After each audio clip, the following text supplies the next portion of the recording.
नमस्कार माऊली.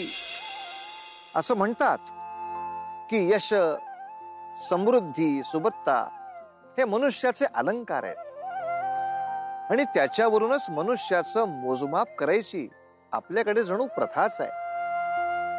पण तरी मनुष्य जेव्हा एवढं यश प्राप्त करतो ना, तेव्हा त्याच्यापासून एक गुण मात्र हळूहळू लांब जाऊ लागतो आणि तो गुण म्हणजे विनम्रता.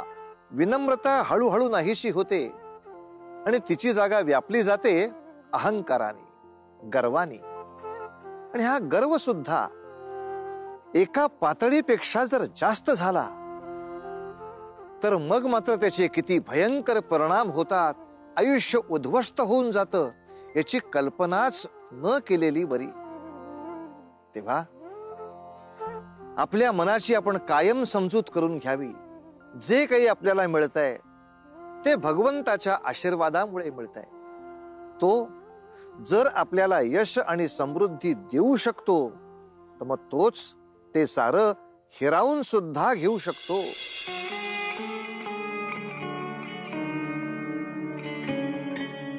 किती काळाने ही रात्र जगते आहे असे जाणवते. तसेच आहे दीपश्री. मध्यंतरीच्या कालखंडात आपण कितीतरी वादळे सहन केली, परंतु आता सर्व शांत आहे. राज्यकारभार, आपले नातेसंबंध सर्व काही सुरळीत आणि पूर्ववत आहे. एकूणच मला माझ्या आयुष्यात जे साध्य करायचे होते ते घडते आहे असे वाटते. आणि तुम्ही ते साध्य केले आहे स्वामी. नाही, मी केवळ निमित्त मात्र. हे सर्व शक्य झाले ते केवळ त्या एका शक्तीमुळे. आणि मला ही शक्ती 16 सोमवारच्या व्रताच्या पूजनाने मिळाली. बघ ना, आपली योगायोगाने भेट काय होते, त्यात प्रीती नाही, केवळ कलह. तरी देखील महाराजांनी मला बोलावून घेतले आणि त्यानंतर जे काही घडले ते सारे अनाकलिनी. भगवंताची कृपा आणि लीला आघात आहे स्वामी. संदेह माझा या व्रतावर पूर्ण विश्वास आहे. यंदाही माझे 16 सोमवारचे व्रत सुरू आहे आणि त्याचे सुयोग्य फळ मला नक्की प्राप्त होईल. त्या व्रताच्या उद्यापनाकरिता आपल्याला उद्या मंदिरात जायचे आहे. परंतु त्याआधी निद्रा आवश्यक आहे ना. चला. ओम नमः शिवाय नमः. ओम नमः शिवाय नमः. हरि ओम. हिरण्यवर्णां हरिणीं सुवर्णरजतस्रजां. महाराज, नैवेद्याची वेळ झाली. पूजेसाठी आवश्यक असणारं नैवेद्य अजून कसं आणलं नाही? प्रासादात जाऊन चुरम्याच्या नैवेद्याची व्यवस्था करावी. जी महाराज.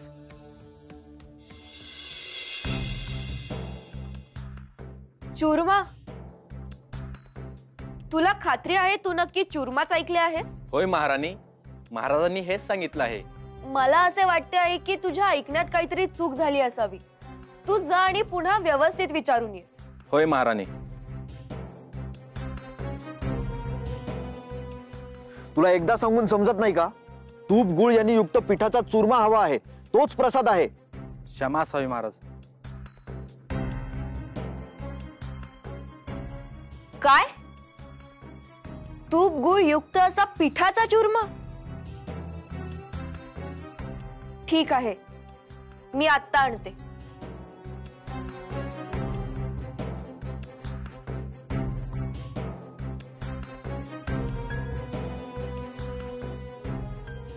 असे कसे शक्य आहे? 16 सोमवार सारख्या महाव्रताचे उद्यापन, आणि त्यासाठी इतका सामान्य नैवेद्य चूरम्याचा. जनतेची अपेक्षा महाप्रसादाची नसेल का? हे कोणी सामान्य व्यक्तीचे व्रत नाही, तर महाराजांचे व्रत आहे. चूरमा तर कोणाच्याही घरात मिळेल. महाराजांनी त्यांची प्रतिष्ठा जपायला नको? कदाचित त्यांच्या ध्यानी आले नसाल, परंतु मी तरी माझी मती वापरायला नको का?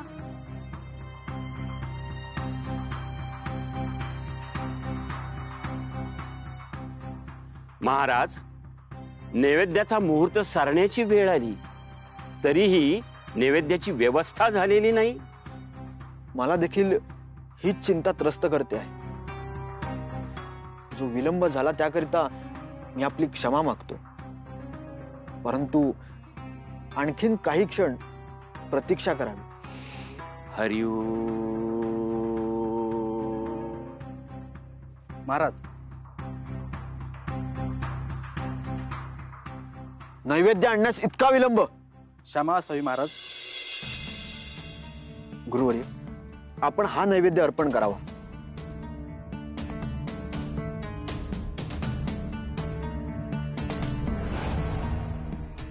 महाराज, सुवर्ण मुद्रांचा नैवेद्य?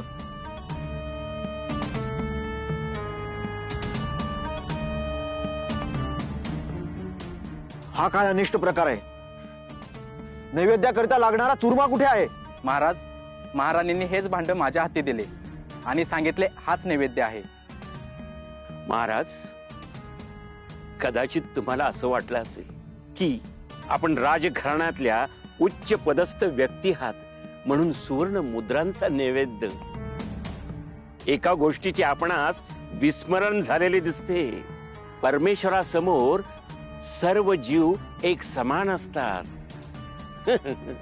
म्हणून आपला सुवर्ण मुद्रांचा नैवेद्य परमेश्वराला चालत नाही. परमेश्वराला एकच निवद, चुरम्याचा. हो, इतर कोणताही नाही.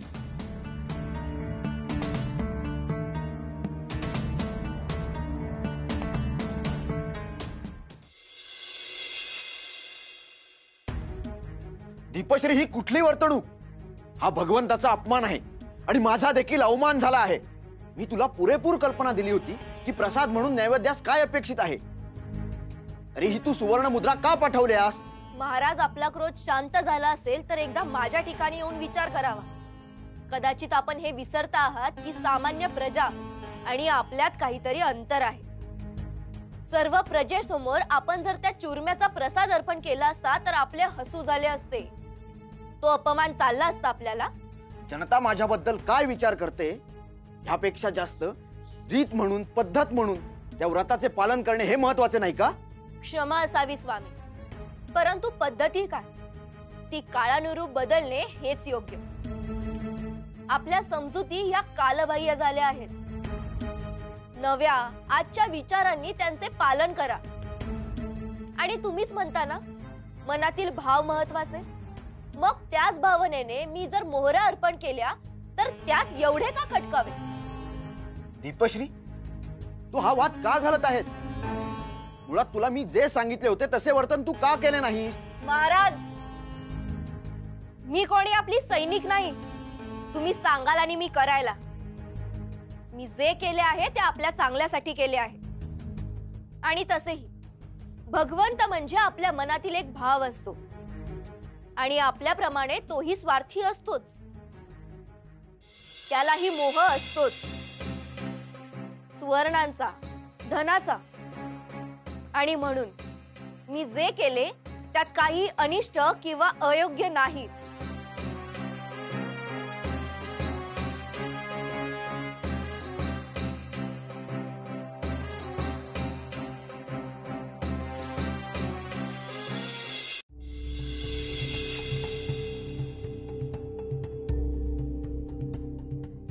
प्रभू,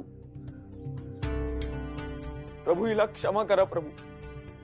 तिला कल्पना आहे ती आता काय बोलून गेली?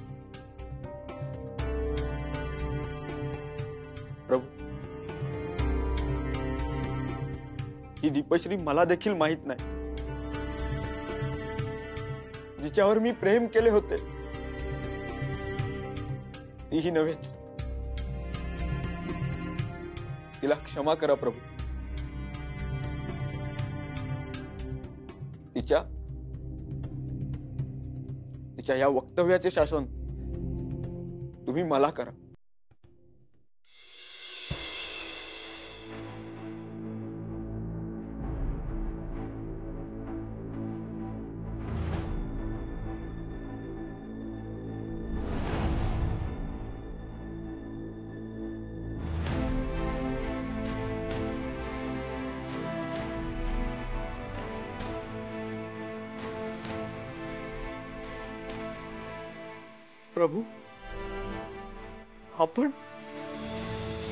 प्रभू, आपले दर्शन झाले.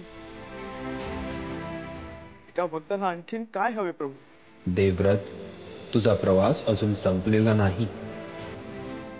तुला असे आदेश देण्यात येत आहेत की तुला तुझ्या पत्नीचा, दीपश्रीचा त्याग करायचा आहे. त्यातच तुझं हित आहे. काय प्रभू, आपण हे काय सूचित करत आहात? हे कसे शक्य आहे?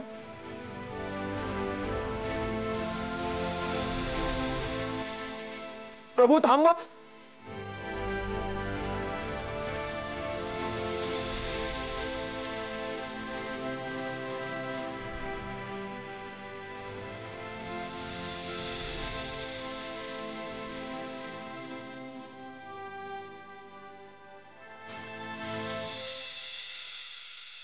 प्रभू, हे कसे शक्य होईल प्रभू?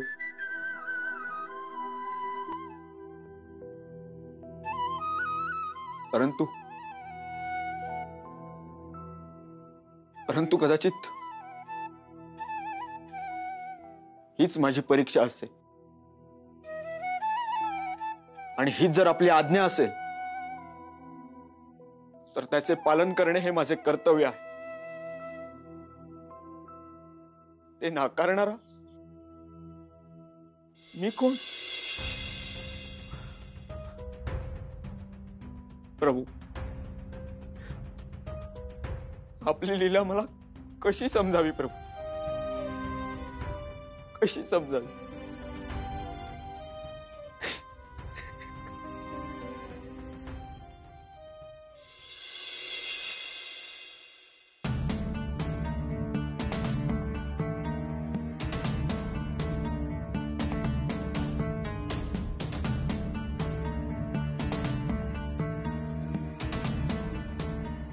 या आलात तुम्ही? आत्ता आठवण आली आपल्या धर्मपत्नीची? किती काळ गेला, किती प्रहर झाले.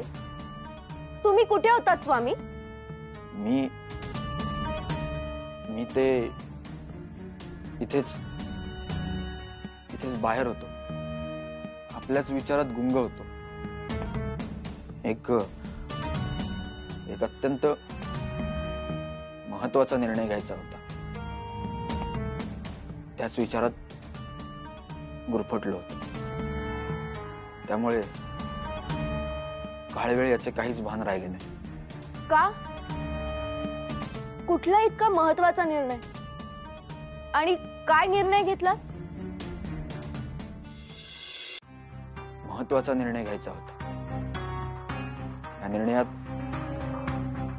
सर्वार्थाने माझाच पराभव आहे. परंतु केवळ हाच निर्णय घेणे माझ्या हाती आहे. असे कोड्यात का बोलत आहात? काय ते स्पष्ट सांगा ना. दीपश्री, दुर्दैवाने मी हा निर्णय घेतला आहे. मी असे का वागतो आहे? काय कारण आहे? कशासाठी वागतो आहे? याचा कसलाच विचार तू करू नकोस. मी त्याग करण्याचा निर्णय घेतलाय.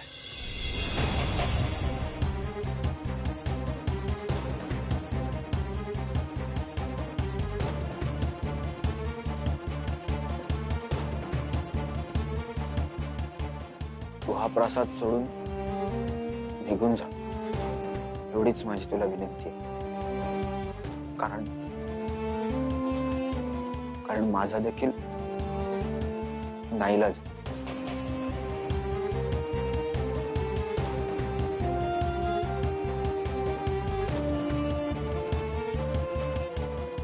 स्वामी स्वामी स्वामी, आपण असे का बोलत आहात? माझे काही चुकले आहे का?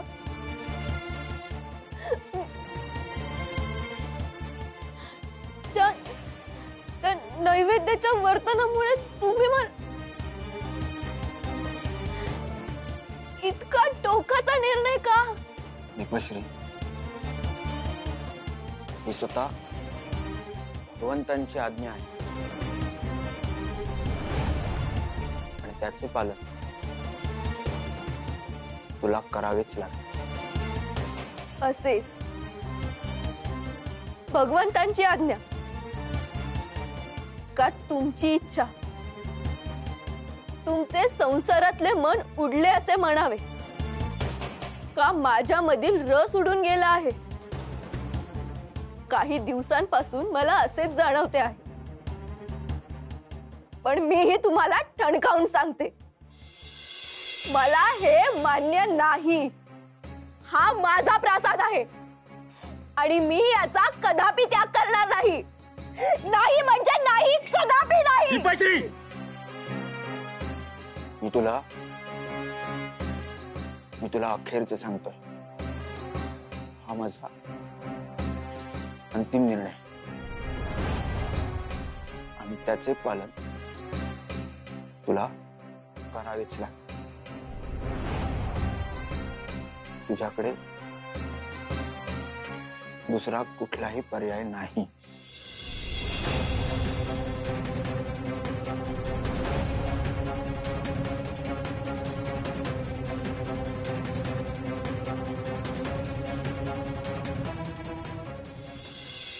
माऊली, प्रवासामध्ये एक पाऊल जर चुकीचं पडलं तर सगळा प्रवास चुकीच्या मार्गाने होऊ लागतो. नको नको ती संकट येतात आणि क्षणात होत्याचं नव्हतं होऊन जातं. आणि जेव्हा आपण हा विचार करतो की नेमकं कुठे चुकलो आपण, तोपर्यंत वेळ हातातून निघून गेलेली असते आणि आपण आपल्या इप्सित जागी न पोचता अशा काही स्थळी जाऊन पडतो की जिथून परत येणं अशक्य प्राय असतं. गर्वाची वाट अशीच असते माऊली, अशीच असते. हा गर्व तुमच्याकडून नकळत अशा चुका घडवतो, अशी पाप करवून घेतो की तुमचं प्राक्तनच बदलून जातं आणि मग नवीन नवीन संकट फळ म्हणून तुमच्या पदरी पडतात. म्हणून मंडळी, ही गर्वाची बाधा तेवढी होऊ देऊ नका, म्हणजे मग येणारी संकट देखील अगदी हसत हसत दूर होतील. म्हणून म्हणतो, उतू नका, मातू नका, घेतला वसा टाकू नका.